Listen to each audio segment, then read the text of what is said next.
Nakilala po kami ni John noong 4th year high school po kami.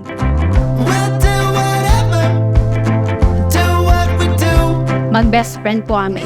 Hindi namin ina-expect na yung 2 years na parang wala kaming communication ay mauuwi pala sa isang love story.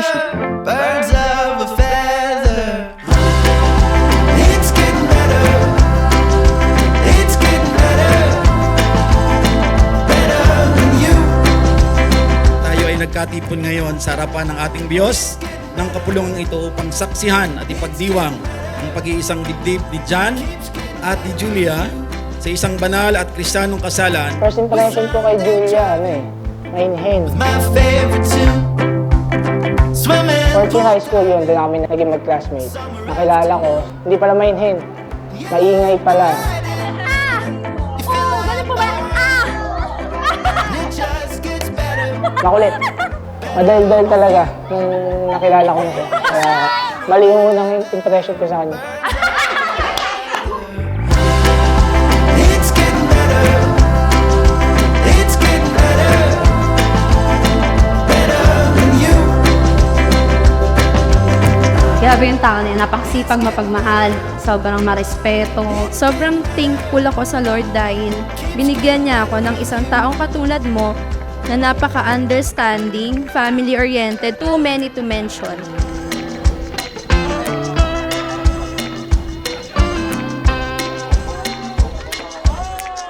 It's getting better. It's getting better. Keeps getting better with you. Ang pinaka gusto ko sa kanya, follower siya ni Lord. Ayun. Dun pa lang. Sa'yo ako, idol.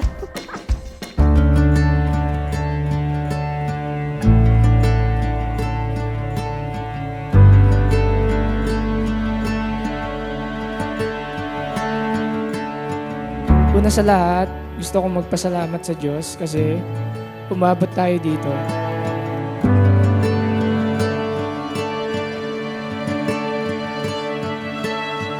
Parang kailan lang, nung nag-uumpisa't pa lang tayo at nililigawan mo ako.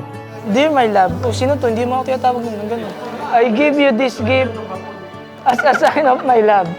Kung saan ka masaya, dun ako. Kaya deserve mo yan. Ang dating tinitingnan mo lang ng palihim sa classroom, magiging asawa mo na ngayon. Lalo ko naiyak. Nakakaiyak. 8 years was never easy, but it's worth it. The precious time it just passes us by, and we know till it's gone. Bagaman wala pong perfect marriage, mayroon pong tinatawag na a successful marriage. Nandito lang ako palagi para sa'yo dahil natitiis ko nga yung ingay ni Mama, yung sa'yo pa kaya. For you, bebe. Best friend. And to my sister. Plastic! Thank you! Welcome. Ang pagsasama po ng dalawa ay lifetime. Sila po ay makikita natin that they are engaging now, being committed into a permanent relationship. Salamat baby kasi naging mas better person ako simula nung dumating ka sa buhay ko. Thank you for being you, kaya mahal na mahal ka ng pamilya ko. Pag may konting problema, pag-usapan, tapos nandito lang kami, gagabay, tutulong pati hanggang abot na ang aming makakaya. Maaasahan mo na sa ups or downs ng buhay mo, dito lang ako sa tabi mo. Salamat dahil hindi lang ako yung minahal mo, pati yung buong pamilya ko. The precious time it just passes us by, feeling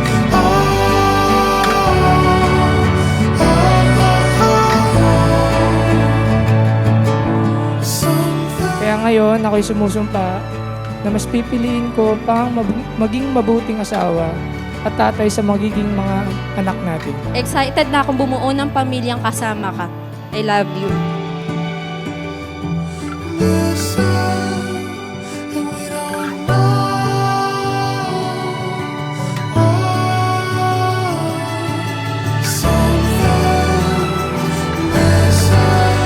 palagi kang pipiliin sa araw-araw. Ready na akong bumuo ng isang malaking pamilya kasama ka.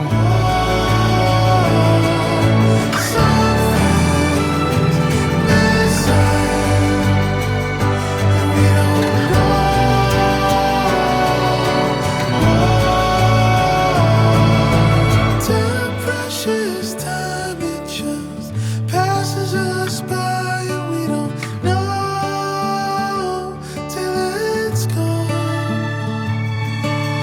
Time, precious time, it just passes us by, feeling